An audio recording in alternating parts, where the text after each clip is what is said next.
Okay, so now following up on the other video from Sally Mae, um, they kind of gave us an intro into the financial aid process, but we're going to talk about other things that we should be doing to prepare.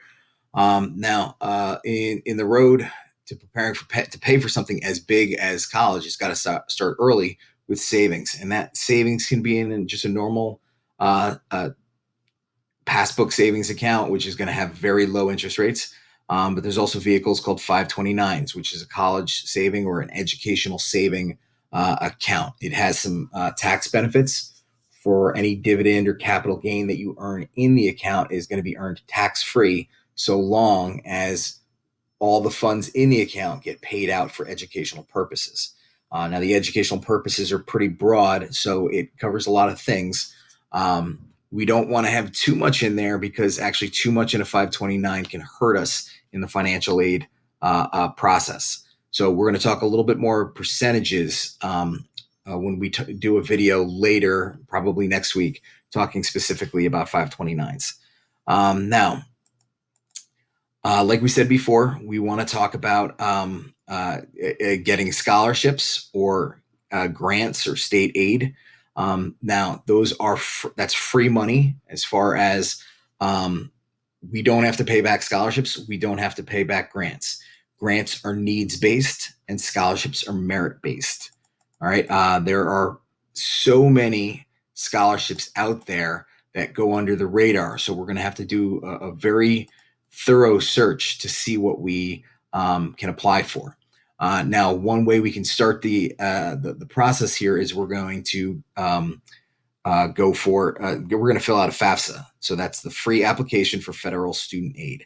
Okay. Now, FAFSA.gov has a lot of information. I suggest you take the time and make it to their website and take a look around. But this is where you're going when you eventually have to fill out the form. We fill out a FAFSA every single year, and it's available each October.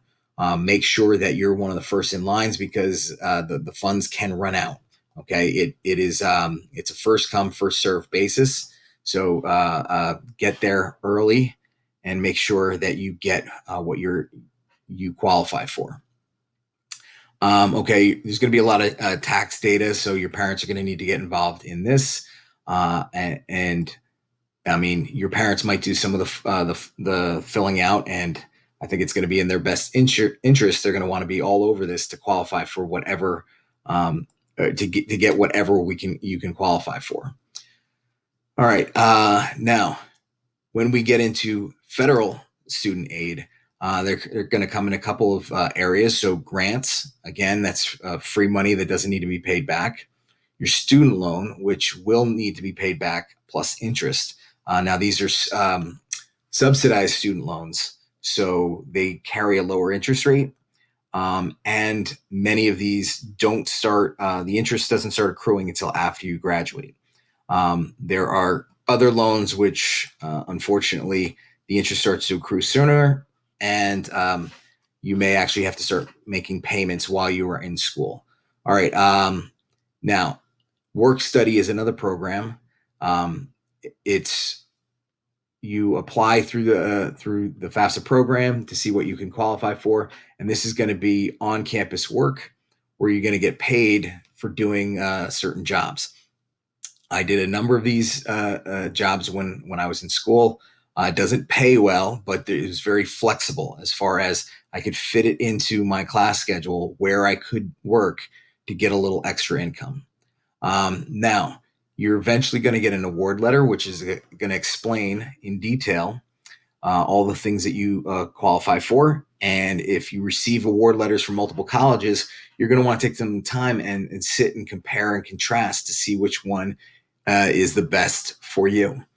Um, Now, beyond the workforce, one of the things that we have to be wary of is the the student loan portion of our awards are going to need to be repaid. And there's definitely changes coming forward with the amount of student debt that's out there. Some schools are trying different things, almost retaining a little equity of you when you enter the workforce. But for the most part, is you guys are going to get a job, and As you start earning income, you're going to slowly pay back some of your student loans. I suggest if you have time, make it to student8.gov to get more information and to see flyers like this that can get you started on the process.